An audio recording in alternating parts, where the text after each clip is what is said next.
And now our interview with Dr. Paul Craig Roberts, the father of Reaganomics and the former Assistant Treasury Secretary under Ronald Reagan.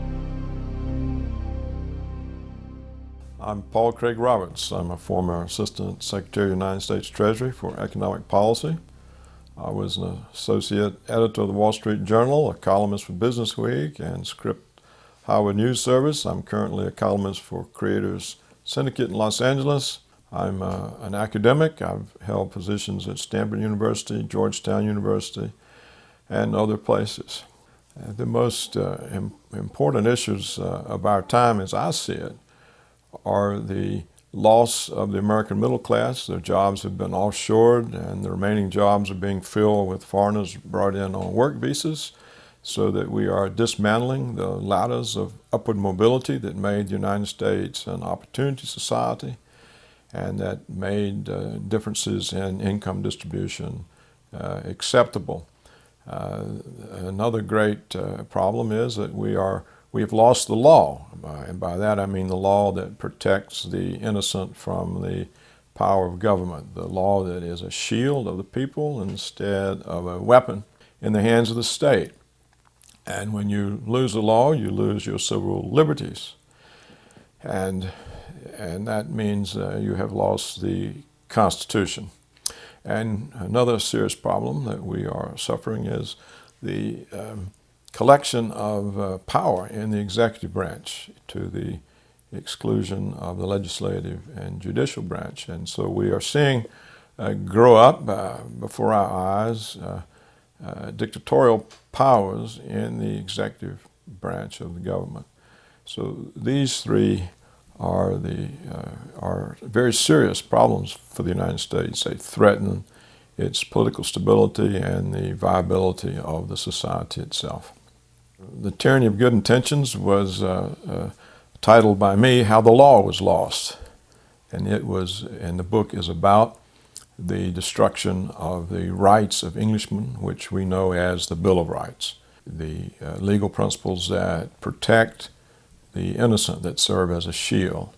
And we are seeing all of these eroded, and the law is becoming a weapon in the hands of the state. And this book documents that for each of the protections among the Bill of Rights. It shows the erosion through prosecutorial abuse, various judicial rulings, and how Americans today do not have the protection of law. Perhaps one of the main contributing factors was that you had all sorts of agendas, single interest agendas, people chasing after devils. We got to do something about drugs. We have to do something about child abuse. We have to do something about crime. And so they made the mistake that Sir Thomas More warns against in the play A Man for All Seasons, that if you cut down the law in pursuit of your agenda, what do you do when the devil turns around on you and you've lost the protection of the law? And that's exactly what has happened. We had various individual agendas that were deemed to be very important. For example, we have to do something about the mafia.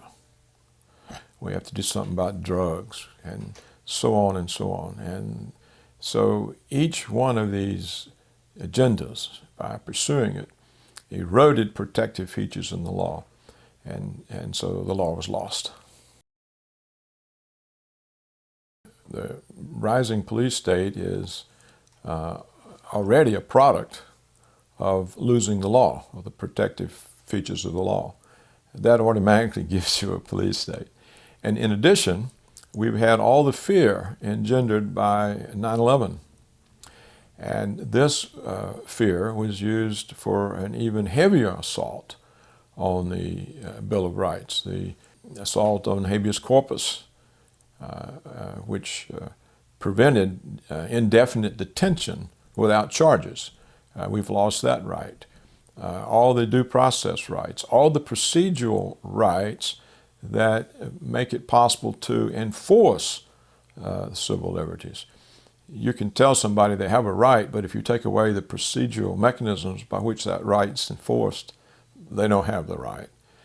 the erosion of our legal protections began long before 9/11 or the Bush administration. It was already moving along, and that made it easier then for the Bush regime to use 9/11 for an even fiercer assault, and that's where we stand today. Generally, when governments get powers, they don't roll them back, and we've not seen the Obama administration roll back any of the powers that Bush and Cheney claimed.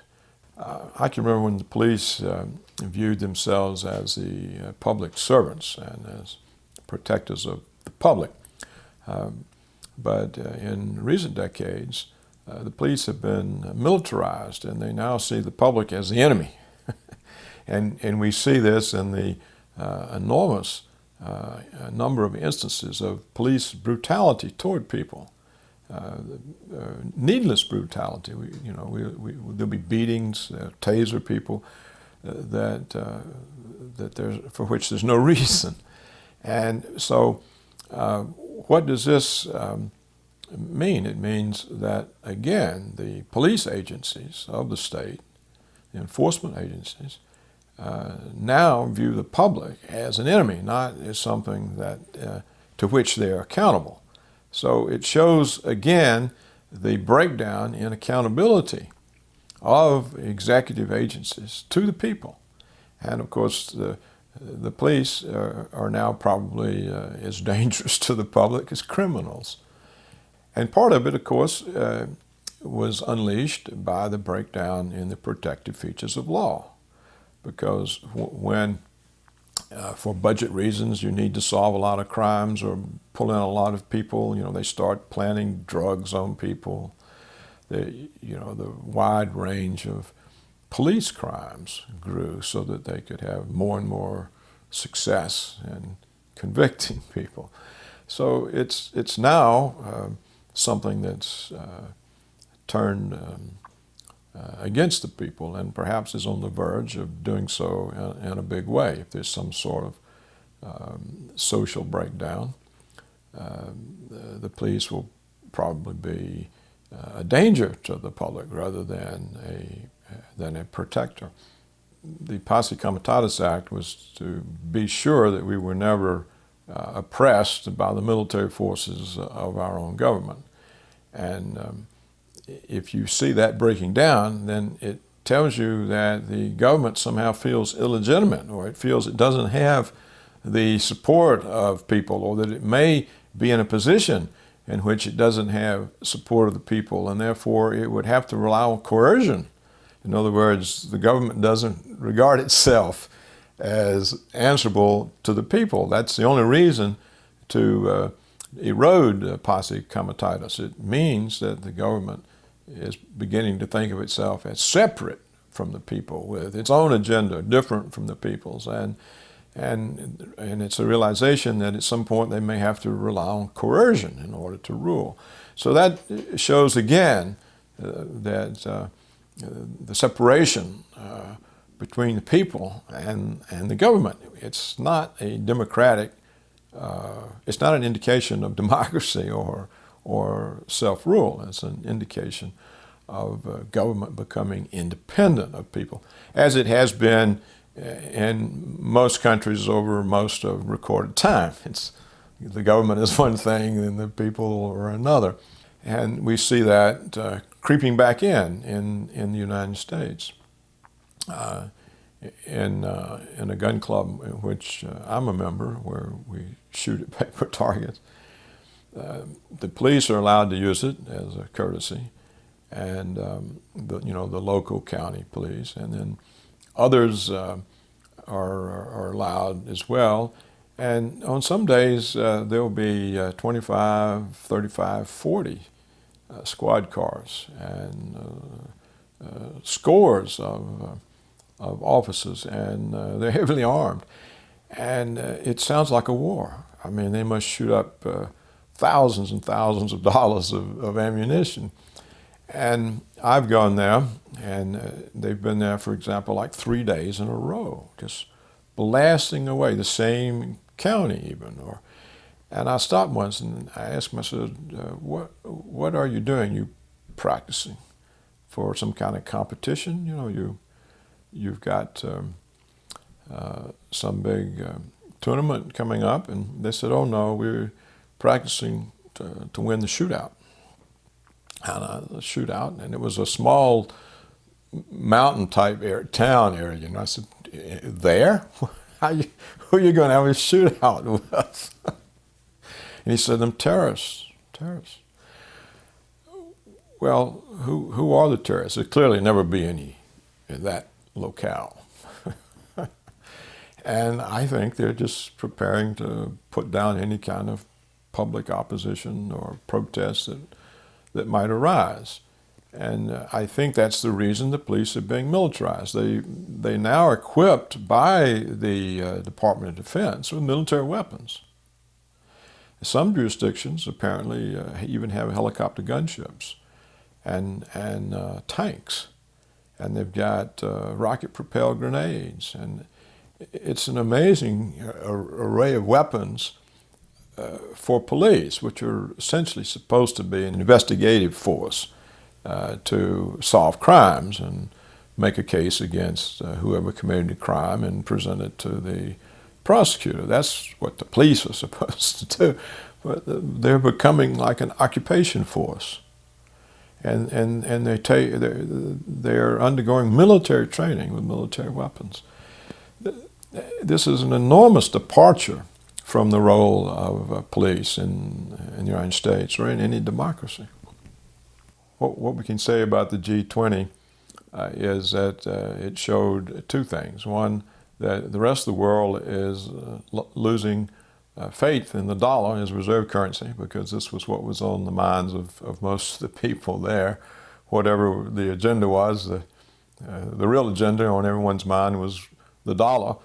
We're holding all our reserves in dollars, and you're inflating it away, and we have to do something about this. We need some alternative way of settling international transactions. So I think that was an indication that the rest of the world is losing confidence in the United States and in the dollar as a reserve currency. Now, the behavior of the police shows, again, the militarization of the police, because they were very aggressive toward people who weren't causing any trouble. And I believe the police were, frankly, disappointed that there wasn't more trouble for them to beat up on, and so they, on their own, went into neighborhoods with their new weapons or protest suppression systems, and just sort of arbitrarily abused people. So it's a further indication that the police agencies of the government are now separate from people that they're supposed to protect. It's taken many blows. You know, it began probably with Abraham Lincoln and what's called the Civil War, because this destroyed the notion of a republic and states' rights. And it took another heavy blow in the Depression, when with Franklin Roosevelt and the New Deal, because that essentially took away the legislative power of Congress. You see, it used to be when Congress passed a law, they dotted every I, they crossed every T, and the regulatory agencies, that is, there really weren't any. The executive agencies had to enforce the law as Congress wrote it. But during the New Deal, the executive branch gained the power to write the regulations that implement the law. And so, in effect, they gained the power to write the law. So that when Congress passes a bill today or a statute, what it really is it gives some executive agency the right to write the law by how it interprets it with its regulations.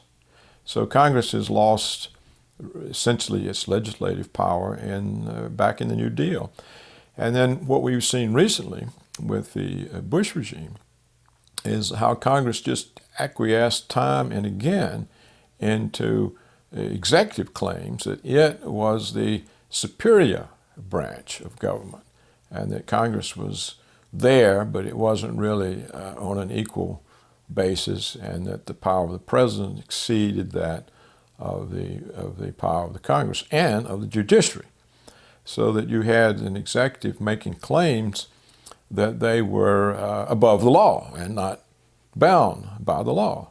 And we saw the memos that came from the Department of Justice, John Yoo and the others, that basically said the president is not bound by the United States statutory law against torture, and nor is he bound by the Geneva Conventions that we've signed and essentially originated against torture. He's not bound by the Foreign Intelligence Surveillance Act. He can spy on Americans without a warrant, even though the law says he can't. These kinds of claims elevate the president into a dictator. And then they use signing statements and various executive orders and directives to accumulate more and more power. And it's true, no president yet has tried to exercise all these powers at once, but they're there. And anytime there's a crisis that they can hide behind to use as a justification, then you now have enormous powers that the president can claim that were totally foreign to the Constitution, to the Founding Fathers, and to most of our experience. The American Empire took on new meaning after the collapse of the Soviet Union, because even though there was a form of empire prior to that, any notion of U.S. hegemony was checked by the Soviet Union. It was a formidable military force, had huge amounts and numbers of nuclear weapons. You know, the Red Army had defeated Germany, and Europe was still terrified. So the notion that we had an empire was somewhat different compared to what was possible when the Soviet Union collapsed, because we very quickly broke all our agreements that Reagan had made with them and began behaving aggressively. And it let the neoconservatives start preaching empire in a new way, by which it means to them U.S. hegemony over the whole world. You know, that we simply rule the world. And they had not just military justifications for that, but they had these justifications that we are an exceptional people, and that we are the virtuous people. And so we not only had the right, we had the responsibility, the obligation to impose ourselves on the world. So this form of empire is new. The funny thing about this new empire is it's coinciding with the beginning of large-scale jobs offshoring. So while we are telling ourselves, hey, look, we are this new world empire, there's nobody to block us, we're sending all the manufacturing jobs to China, all the middle-class engineering jobs, the software engineering jobs, the information technology jobs, everything that people were using to rise up, to have upward mobility and to have a strong middle class, we start destroying that. So we are destroying one of the bases for being powerful, just at the same time that we get this notion that we are. And the same with the dollar. We start then, because of all the offshoring, the trade deficit explodes. You see, if you take production that you're making in the United States and you move it abroad, you've destroyed it here and you've created it to wherever you moved it. It's now Chinese, for example. When it comes back, it's an import. And so the offshoring creates huge trade deficits. Well, and that then puts the pressure on the dollar. So that's the funny thing about this new neocon version of empire, that it rose up right while we were destroying the middle class, the manufacturing base, the engineering jobs, the middle class jobs, and the dollar. We're destroying the dollar in the process. Well, the only real reason that we were a superpower was that the dollar is the reserve currency, which means we can pay our bills in our own currency. We don't have to earn enough from exporting. We don't have to earn enough foreign exchange to pay for our imports. So we can run huge trade deficits because we just hand them dollars.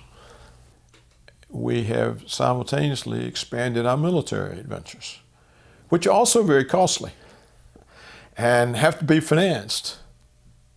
In fact, you could say essentially that our wars are financed by China. The Chinese, the trade surplus that the Chinese have with the United States, if recycled back into the United States, covers the cost of our wars. So how are you a superpower if your foreign creditors can cut you off just by not financing your deficit anymore? You've got no way to conduct war. We don't have the money to pay for it. The current operating budget of the United States government is 50% in the red. I mean, we probably couldn't even pay the president if the Chinese wasn't financing it, or the Japanese, or the Arab oil Emirates, Saudi Arabia, the people who have substantial trade surpluses. It's the recycling of those surpluses that finance the government, or that has been financing the government. You know, as we said earlier, the annual budget deficit is getting much larger than the trade surpluses, so there is a growing financing problem. So in that sense, the American empire that the neocons had in mind, which was a bigger, a different kind of empire than previously, an unchecked empire, that was undermined even as the ideas were being put into their heads. It was undermined by the loss of the jobs, the manufacturing base, and the beginning of serious erosions on the dollar.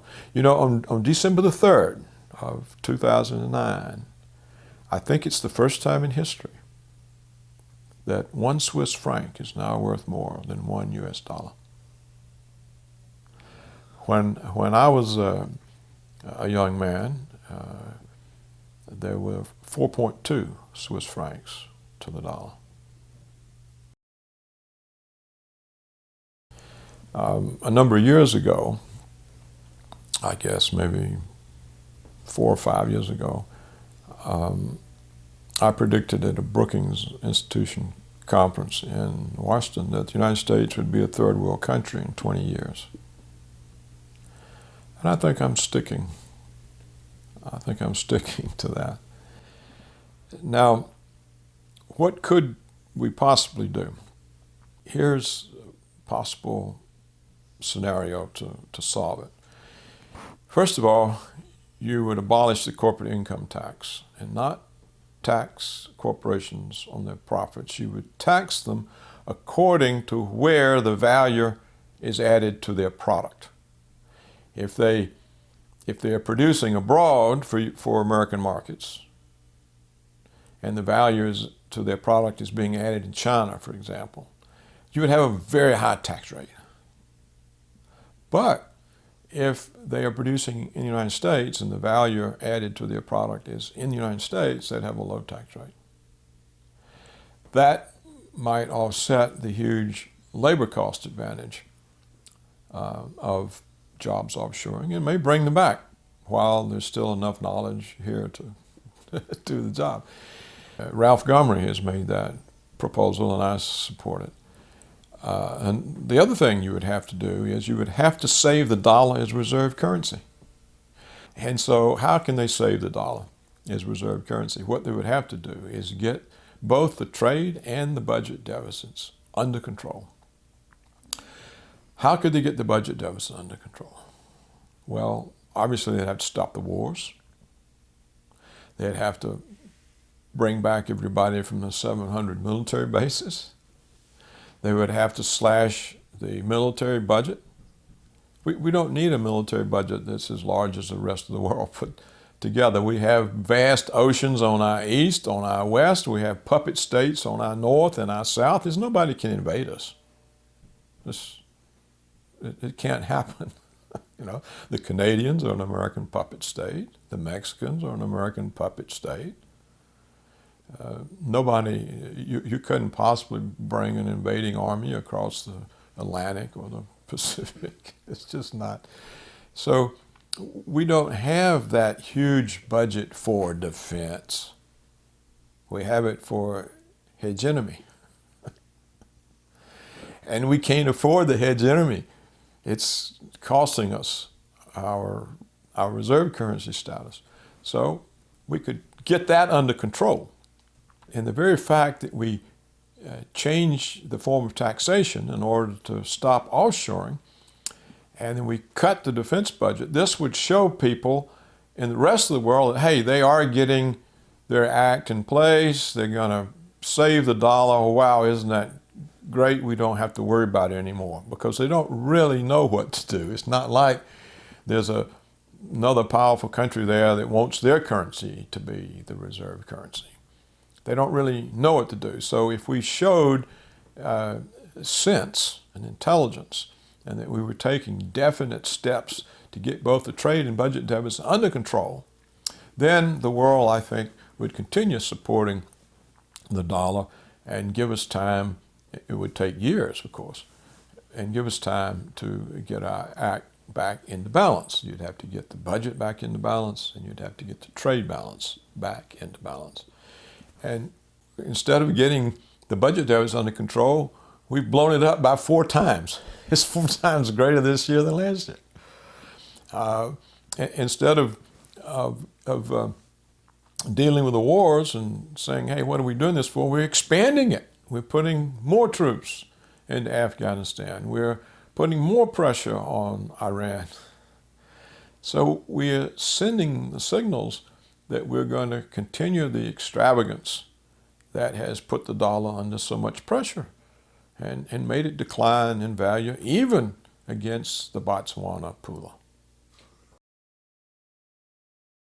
The United States dollar, over the course of its life, has become a fiat currency.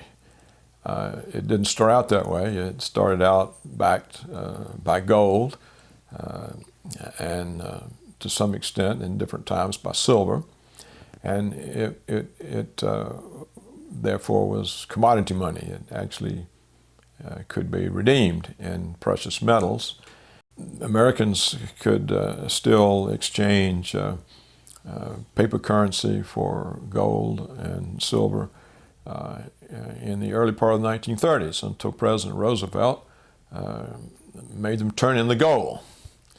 And therefore he took the domestic economy off of gold and made it a fiat currency, except there were still a few Federal Reserve notes that were silver certificates and were backed by silver, and the coinage remained silver.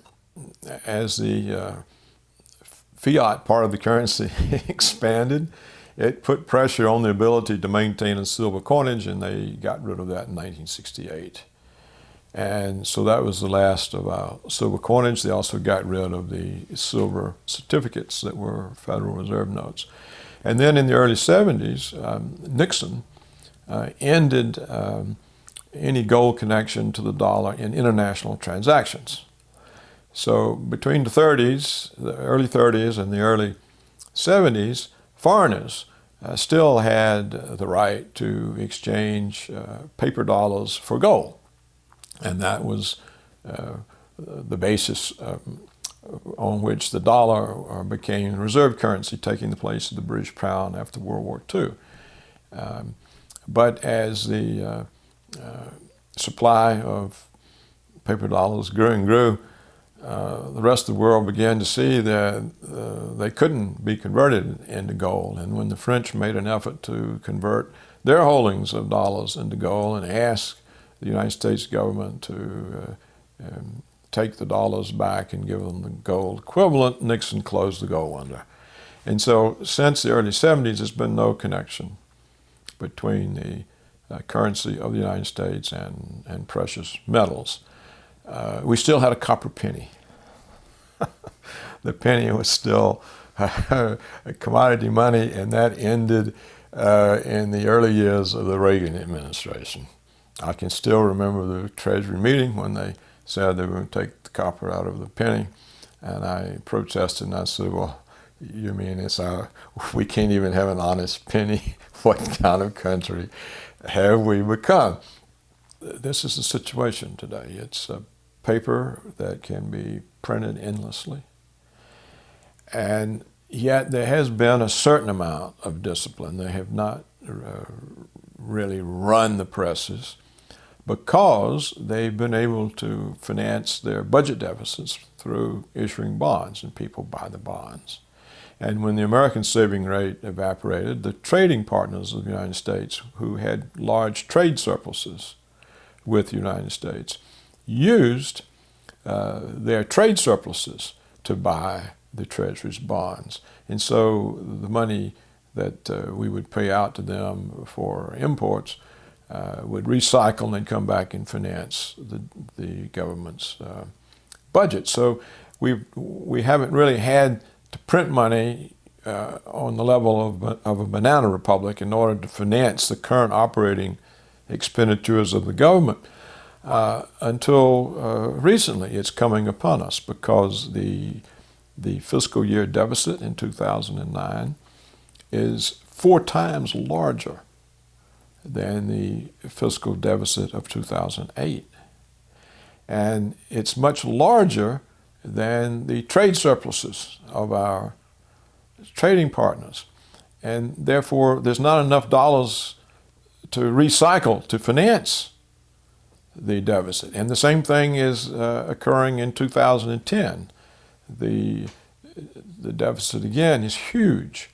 And the government itself forecasts it's going to be $1 trillion a year for the next decade. So that's 2.5 times for 10 years the size of the 2008 deficit. And the rest of the world doesn't have this kind of surplus savings or surplus from their trade with the United States to buy all these bonds. So there's no way to finance them, in my view, except to print the money.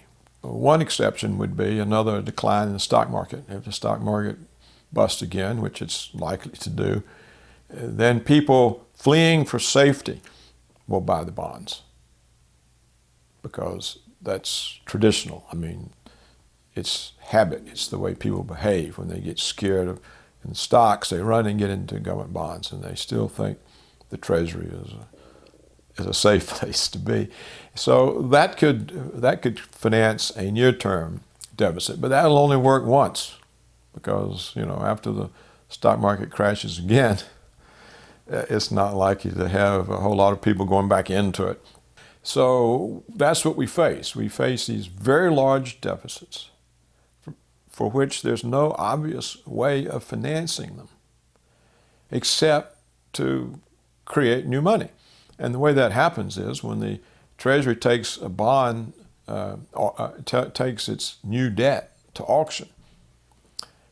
It says, okay, this year we've got X billion, this quarter we've got X billion of Treasuries, and submit your bids, and there are not enough bids to take the bonds, then the Federal Reserve steps in and buys them by creating checking accounts for the Treasury, and that is how they print money. All of a sudden, there's billions, tens of billions of new money created just because the Federal Reserve makes an entry in a book, and it takes the bonds and creates the money to pay for them. Now, when you start doing that, you're telling the whole world that you're printing money. And if the whole world is still holding dollars and they see that's going on, they're going to try to get out of them pretty quickly. And as they get out of them, then who's going to buy those? They're trying to sell them. Everybody's trying to sell. What happens to the price? The exchange value of the dollar is the price relative to other currencies, and it starts dropping. And so who buys them? The Fed creates more money to redeem the bonds that nobody wants. And this is why some people see hyperinflation in our near to intermediate term future, sometime within the next 5 years. Once hyperinflation starts, it moves very quickly. And if it coincides with high unemployment, you have a crisis that we've never experienced. You know, the Great Depression, when everyone was unemployed, you had high unemployment, but prices were stable or falling. To have high unemployment and rapidly rising prices, when people have no way of getting income, this is a devastating social situation. It has the possibility and the potential of destroying the society and the political order. And this receives no attention. They're not giving any attention to this. Apparently, the authorities think that they can create a whole bunch of money to overcome the financial crisis, and then they can step in and take it all back out. So it's a very serious situation and receives no attention, no debate. I mean, I'm talking about from the government authorities. There are no hearings. There's the financial press avoids it. You could say that Goldman Sachs has run the Treasury since the Clinton administration. You had one Goldman Sachs CEO who was Secretary of the Treasury, and with Bush, you had another Goldman Sachs CEO who was Secretary of the Treasury, and now with Obama, we have a protege of Goldman Sachs as Secretary of the Treasury.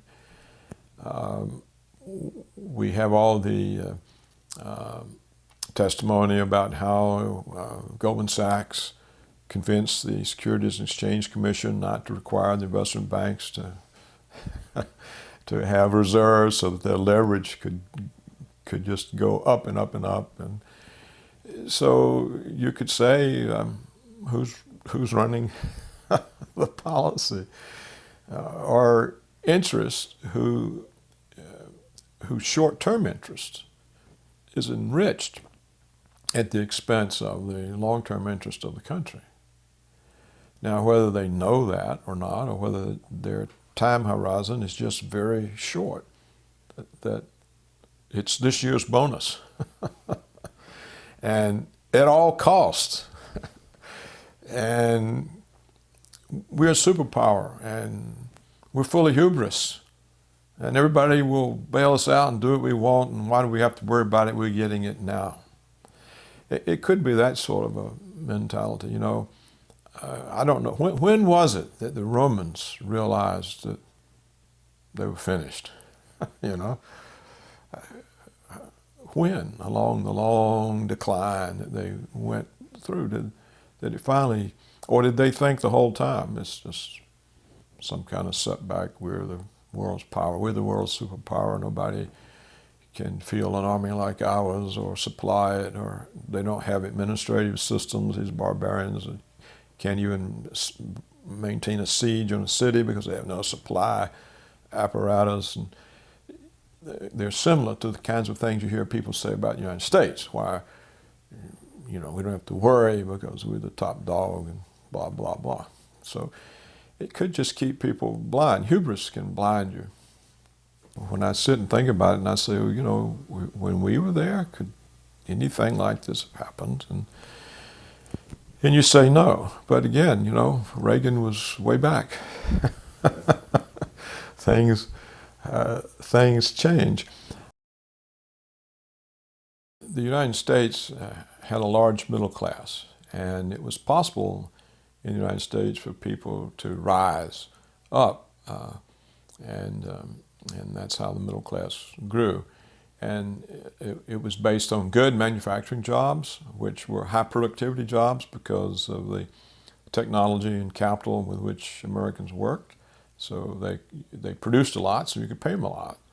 And it was based on education.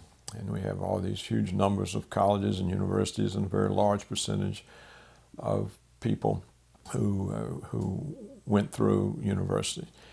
Now, when you take the jobs that those people used to go into and you move them offshore, or you have them fulfilled by foreigners who send in the work over the internet, or you discharge your own workforce and bring in foreigners on work visas, then you have ended the ability of people to rise. You have destroyed the value of an education because the jobs that people were used to taking are no longer there for them. They've been moved offshore or filled with foreigners on work visas.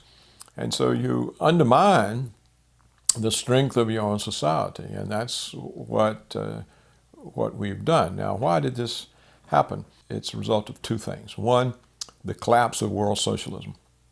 When the Soviet Union collapsed, the whole notion of socialism collapsed. China gave it up. India gave it up.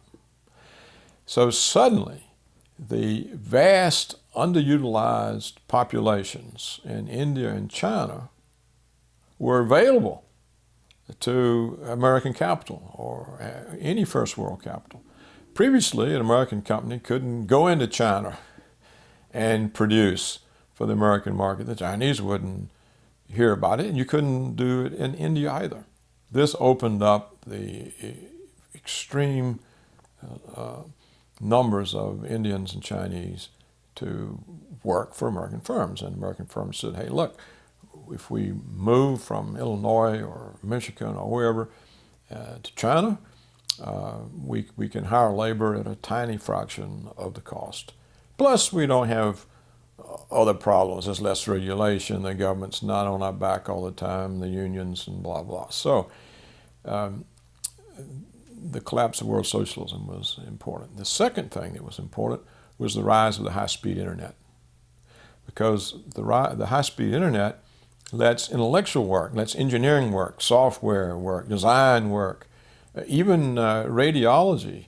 You know, now the hospitals send the CAT scans or the MRIs to India to be read because they do it for $20 and they don't have to pay the American trained doctors to do this. So all sorts of intellectual work that used to provide good jobs, you know, really comfortable salaries, good careers for Americans can now be done anywhere in the world, sent in on the internet.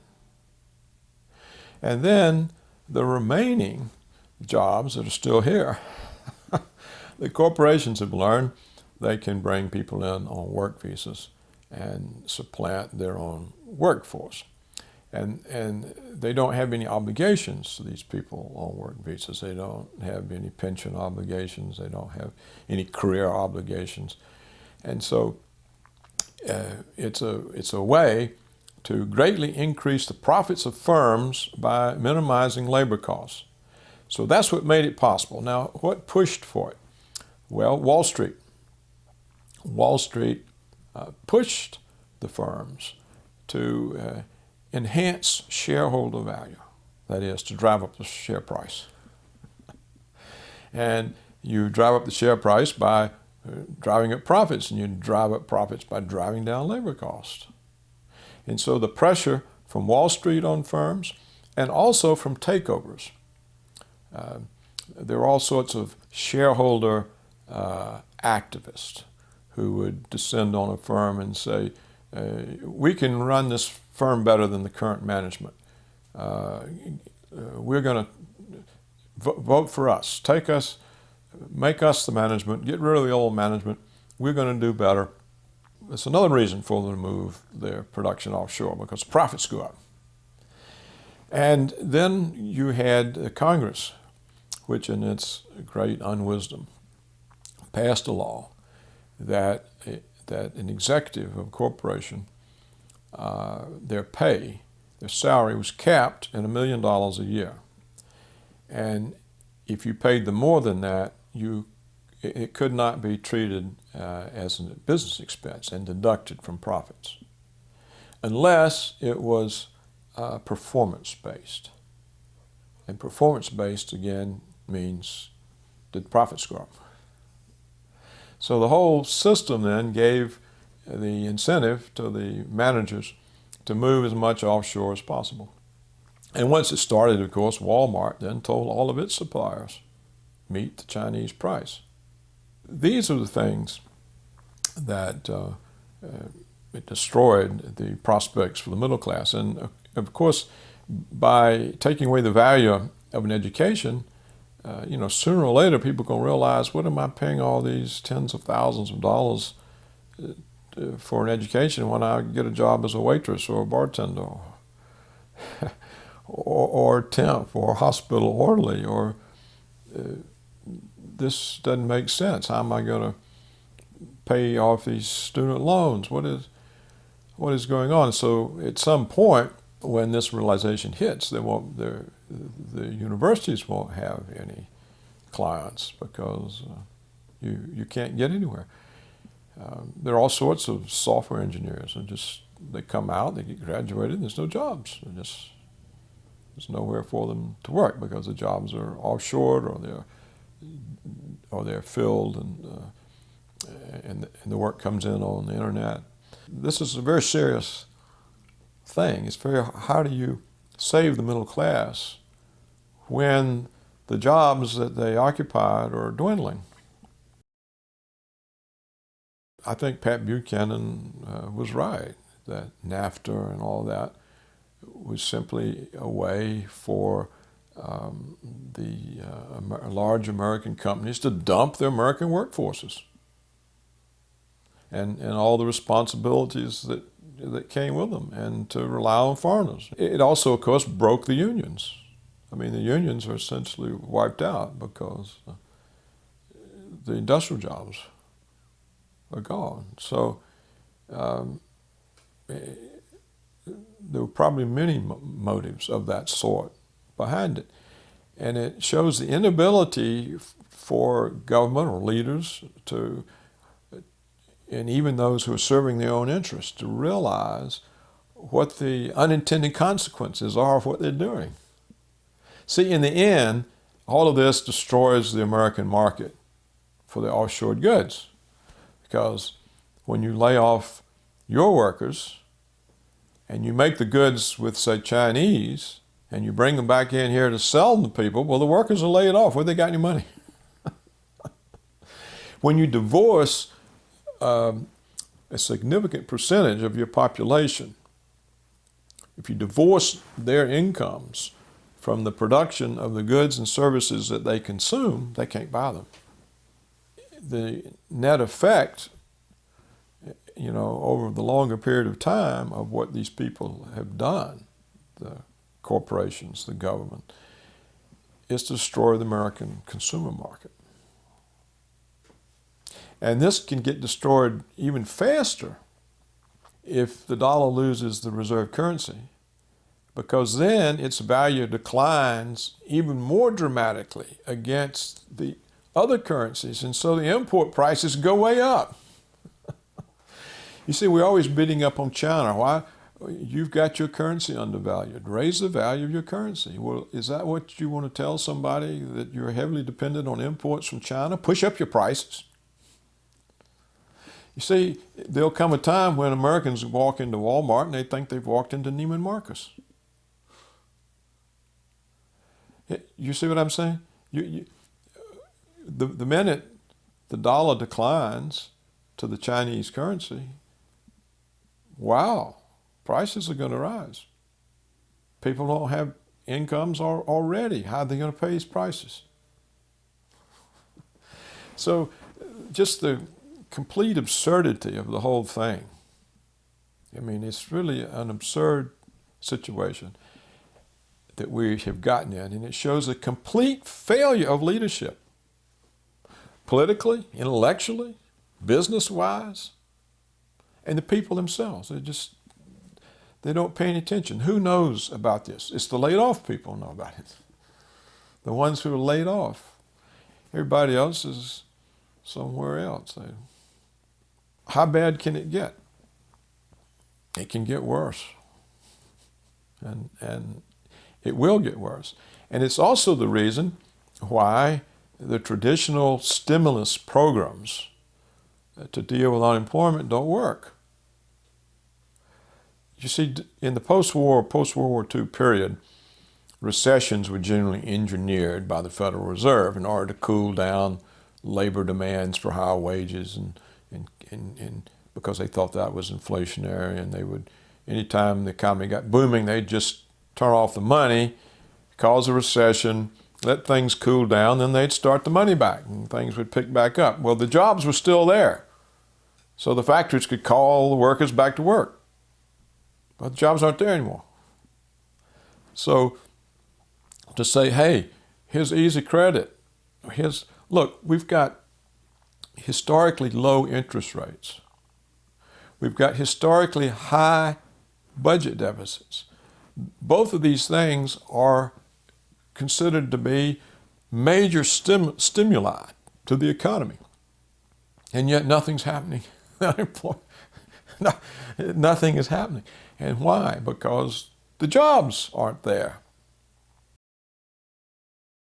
Certainly over the course of its history, the Federal Reserve has caused a lot of problems. For example, right after it was created, it caused the Great Depression.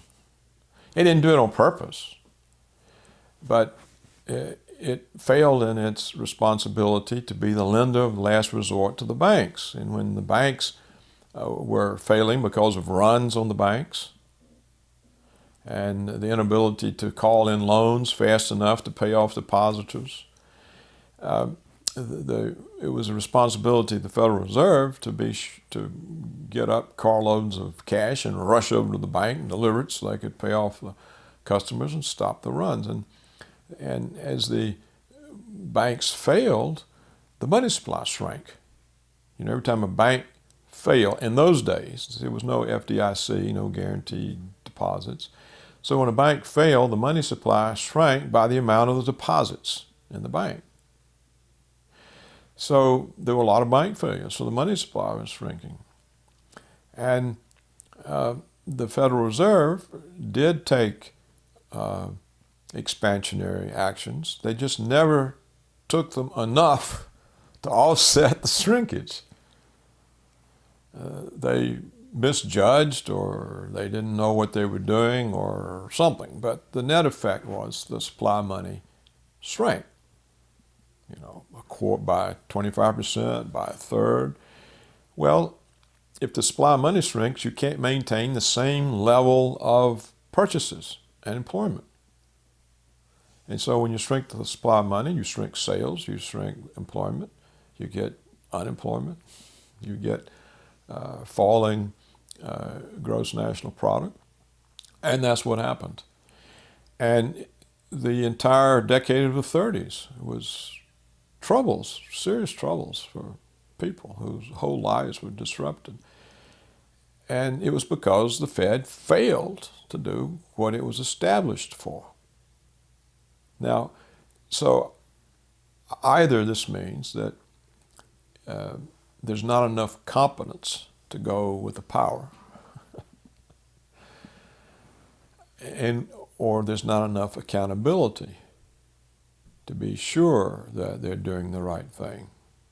Maybe they're too independent. Maybe there needs to be additional levels of oversight so that these kinds of mistakes don't happen.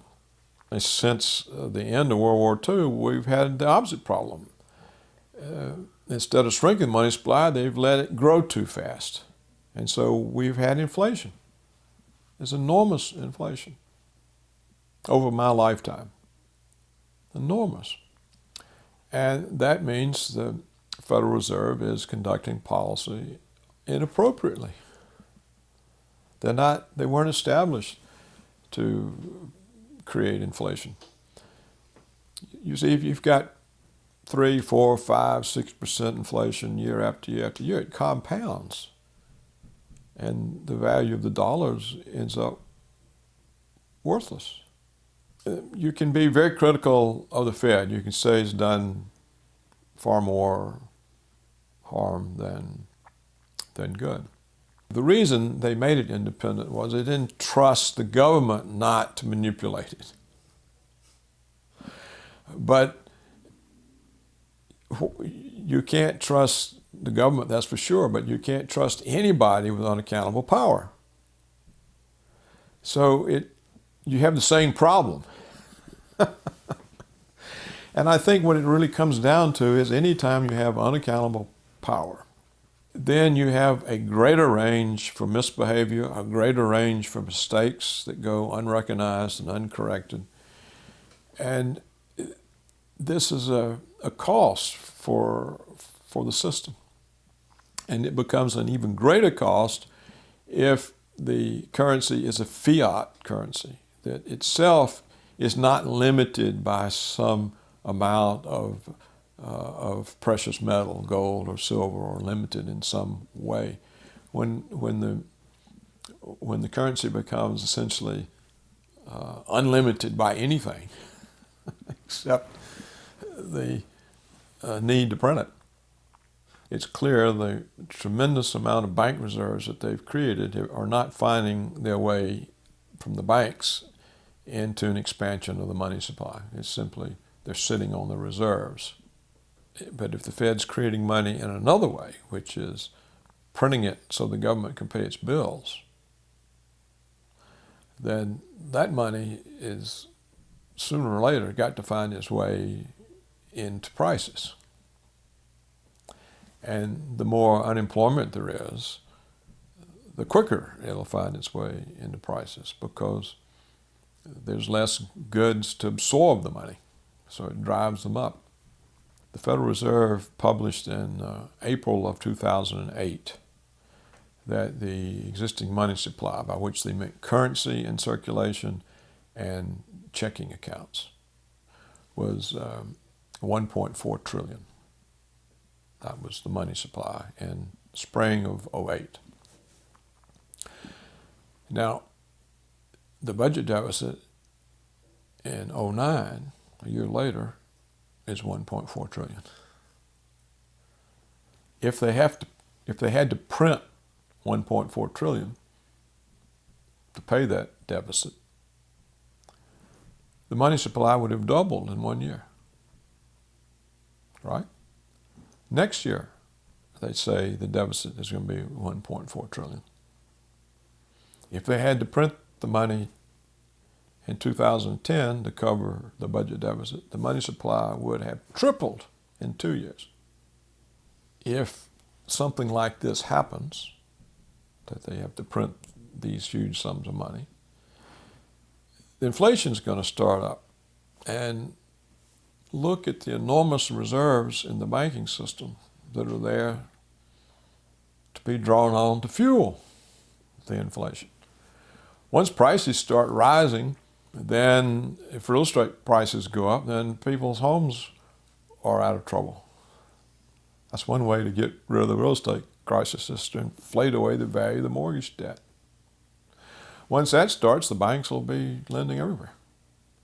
And so you would have a tremendous ability for a massive inflation, and a long-lived one. And how would you stop it?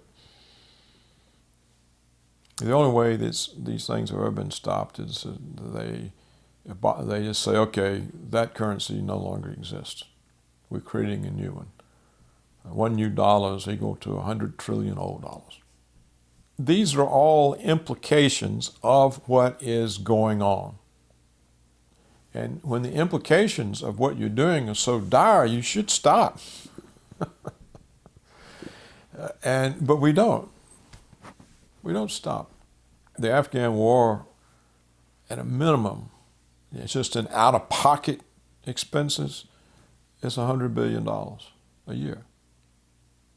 Now, if you then count the incurred medical care for the troops for the rest of their life, you the cost of replacing all the equipment that gets blown up, the loss of $100 billion of resources for better uses. The cost of the war is huge. We're not in a position we can afford any such war. Particularly, when we have to borrow it and then pay the interest on $100 billion to the Chinese. It's not sensible.